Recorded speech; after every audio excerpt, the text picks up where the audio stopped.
భారతీయుడు ఛానల్కి స్వాగతం. జై శ్రీరామ్. వ్యూహం సినిమా మరి జడ్జి గారి వ్యూహం ఏమిటో అర్థం కావట్లేదండి. ఆయన ఏం చెప్పారంటే, ఇప్పుడు సెన్సార్ బోర్డు వాళ్ళు రిపోర్ట్ వాళ్ళు ఇచ్చారు, వాళ్ళు యూ సర్టిఫికేట్ ఇచ్చారు. యూ సర్టిఫికేట్ యూనివర్సల్, ఎవరైనా చూడొచ్చు, దాంట్లో అశ్లీలత ఏం లేదు, అంటే అడల్ట్లు కాదు, మామూలు అందరూ చూడొచ్చు అని సెన్సార్ బోర్డు ఇచ్చేశారు. ఇచ్చేసిన దాని మీద ఇతను లోకేష్ గారు మా ప్రతిష్టకి భంగం కలిగిస్తుంది అని చెప్పి కేసు పెట్టేశాడు. అలా యాక్చువల్గా అయితే అది ప్రతిష్ట భంగం పడుతుందంటే దానికి ఏం చేయాలంటే వాళ్ళు పరువు నష్టం దావా వేసుకోవాలి న్యాయంగా, అంతేగాని సినిమాని ఆపడానికి అధికారం లేదు. ఇలా ఉండగా మరి జడ్జి గారు ఏమంటారు, సెన్సార్ బోర్డు వాళ్ళని అడిగారు. అంటే వాళ్ళ ప్రొసీడింగ్స్ అన్నీ కూడా వాళ్ళు తెచ్చి ఇచ్చారు. అంటే మేము ఇలా ఈ పద్ధతిలో వెళ్ళాం, ఇలా ఈ ఇంతమంది కూర్చున్నాం, ఇలా డిస్కస్ చేసుకున్నాం, ఆ ప్రొసీడింగ్స్ ఉంటాయి కదా, మీటింగ్ తెలుగు, ఆ ప్రొసీడింగ్ అంతా సబ్మిట్ చేశారు. బాగుంది. ఇప్పుడు దాని మీద జడ్జి గారు ఏమన్నారు, మీరు మీ తరపున ఒకడు, అంటే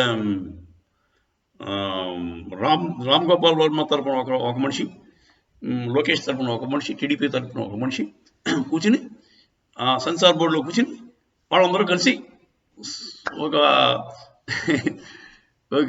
వయా మీడియా నిర్ణయానికి రావాలి అని చెప్పి అన్నారు జడ్జి గారు.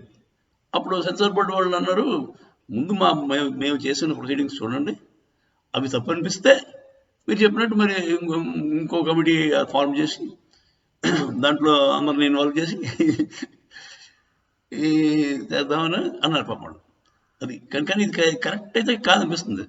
మరి జడ్జి గారు దీంట్లో వ్యూహం ఏమిటో మాకు బాగోట్లేదు. ఆయనేమో తప్పు అంటే తప్పు అన్నారు, రైట్ అంటే రైట్ అన్నారు. ఇప్పుడు ఓకే, ఈ సినిమా బాగోలేదు, ఇది వాళ్ళకి పరువు నష్టం, సినిమా అలాగా తీయకూడదు అని చెప్పి ఒక ఏమిటి ఇచ్చామనండి గొడవ.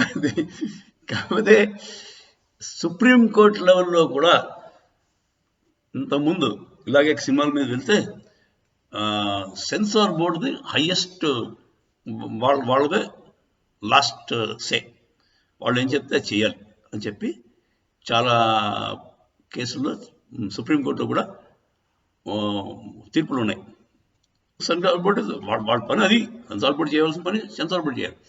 వాళ్ళు చేసింది మరి ధిక్కరించడానికి మనకి కోర్టులు ప్రమేయం లేదు.